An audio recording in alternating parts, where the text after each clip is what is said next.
Hi, my name is Denise Clelan. Thanks for joining me for the first video in my series, 3 Massive Mistakes Entrepreneurs Make That Keep Them Chained to Their Businesses.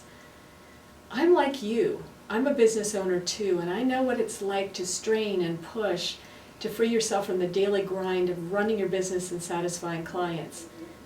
You want to make a lot of money, I get that, and you deserve it.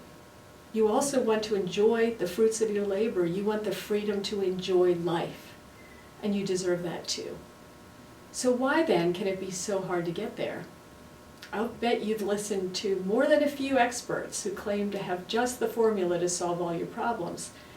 Maybe you've even participated in study groups or hired coaches to hold you accountable, but you keep finding yourself back in the same place, like there's an invisible force that puts you there.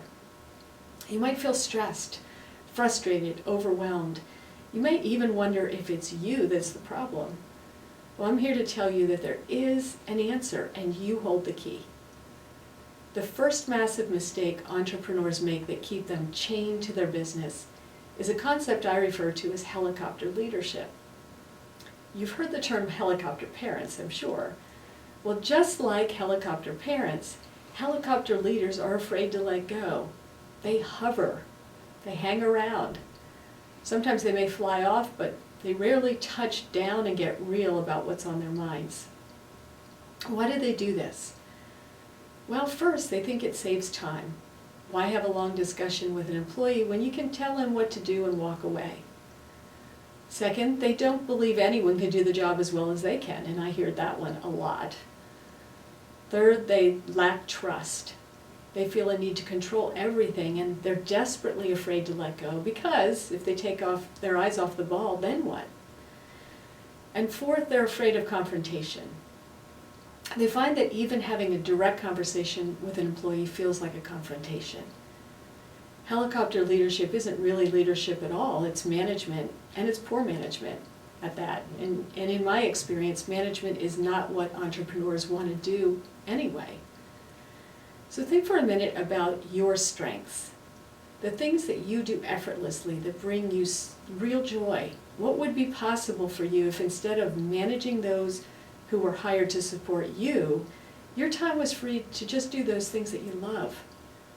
You might think, yeah, that's great, but I've tried that and my people won't leave me alone, or it sounds good, but it'll take forever for my people to get to that point. They just don't get it.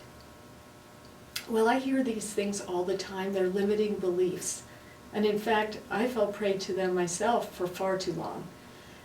But if you do have people on your team who you can't trust to do their jobs, then why are they on your team? An even more important question is it them or could it be you? In my experience, we groom dependent employees, and here's how we do that. First, we don't clearly articulate our expectations if we even know what they are.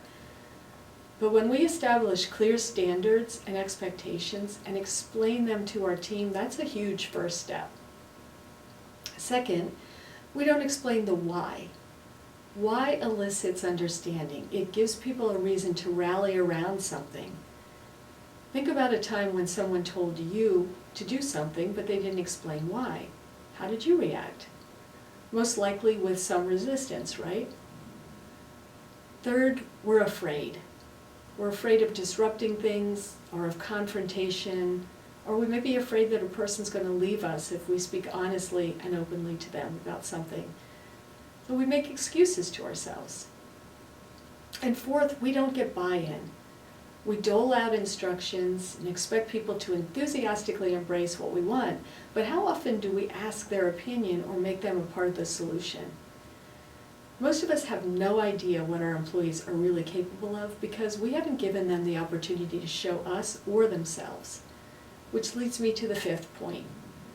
We don't give people authority and hold them accountable. This is a big one because it sums up the whole concept of helicopter leadership.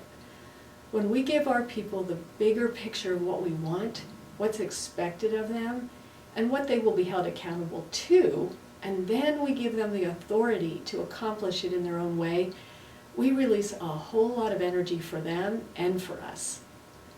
And when we do this, we're free to fly our helicopter somewhere else where our skills and talents are put to better use.